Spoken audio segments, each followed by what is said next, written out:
এই মুয়াজ্জিন অত্যন্ত দরিদ্র পরিবারের সন্তান, তার বাম পাটি কেটে ফেলতে হয়েছে এবং দীর্ঘদিন পর্যন্ত বেলাল এবং বেলায়েত হসপিটালে চিকিৎসাধীন ছিলেন।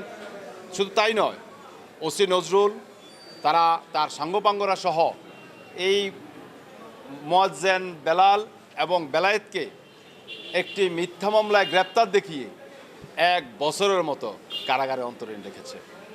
সেখান থেকে বেরিয়ে আসার পরে অত্যন্ত অনাহারে অর্ধাহারে জীবনযাপন করছিল।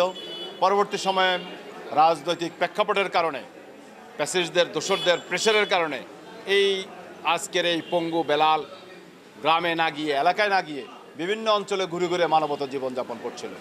আজকে এসে বেলাল নিজে বাদী হয়ে বিজ্ঞ জেলা ও দায়রা জজ আদালতে হেফাজতের নির্যাতন ও মৃত্যু অপরাধের আইনে মোকদ্দমা দায়ের করেছেন। বিজ্ঞ জেলা ও দায়রা জজ মহোদয় মোকদ্দমাটি গ্রহণ করেছেন এবং মোকদ্দমাটি দেখে তিনি আদেশ দিবেন বলে আদেশের জন্য তিনি রেখেছেন। এবং ঘটনাটি সংঘটিত হয়েছিল গত ফেব্রুয়ারি 2015 সালের ফেব্রুয়ারি মাসের 8 তারিখে রাত অনুমান 11 ঘটিকার সময় লাকসাম নোয়াখালী যে রোডটা আছে সেই রোডে লুদুয়া নামক স্থানে, আদ্রা ইউনিয়নের লুদুয়া নামক স্থানে, সেখানে তাকে গুলি করেছে।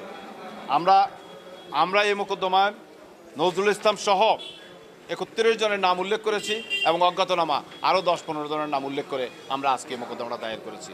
আমরা ন্যায় বিচার প্রত্যাশা করি এবং আমরা আশা করব বিজ্ঞ আদালত মামলার সকল কার্যক্রম কাগজপত্র পর্যালোচনা করে তিনি একটি যথাযথ আদেশ প্রদান করবেন। তো এরপরে ওসি নজরুল নিজেই আমার পায়ের সাথে ঠেকাইয়া আমার গুলি করছে। গুলি করার পরে আমি তো ওখানে পড়ে গেছি।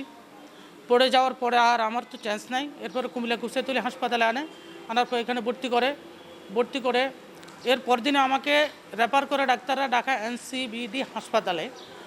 কিন্তু ওসি নজরুলকে যখন এখান থেকে কর্তব্যরত পুলিশ ফোন করে যে স্যার আপনার একজন আসামিকে এসকর্ট দিতে হবে, তাকে ঢাকায় নিতে হবে, সে ওই কর্তব্যরত পুলিশদেরকে এত অজোরে থ্রেট করছে, বললো যে সে যদি মারা যায় এখানে মারা যাবে, তাকে কোথাও নেওয়া যাবে না। আমার অপরাধ কী ছিল আমি আদৌ জানি না। শুধু একটা অপরাধ, আমাকে জামাতের মামলায় ফেলেছে। আমি জামাত করি, এটা নাকি আমার অপরাধ। আমি জামাত ইসলাম করি, এটা নাকি আমার অপরাধ।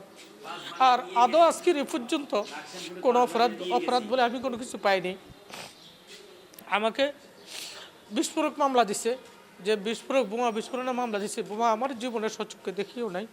ও আল্লাহ রোজা মুখে রেখে বলছি, আল্লাহ সাক্ষী, বোমা কি জিনিস আমি চোখে দেখিনি।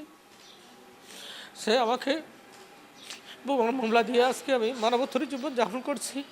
আজকে আমার সময় এসেছে, সুযোগ এসেছে। আজকে আমি আমার এটার প্রতিশোধ চাই। আমি তাদের সুস্থ বিচার চাই। এই দেশ ও জাতির কাছে আমার গ্রামবাসীও আজকের হয়তো এই খবর দেখবেন, আমার গ্রামের লোকজন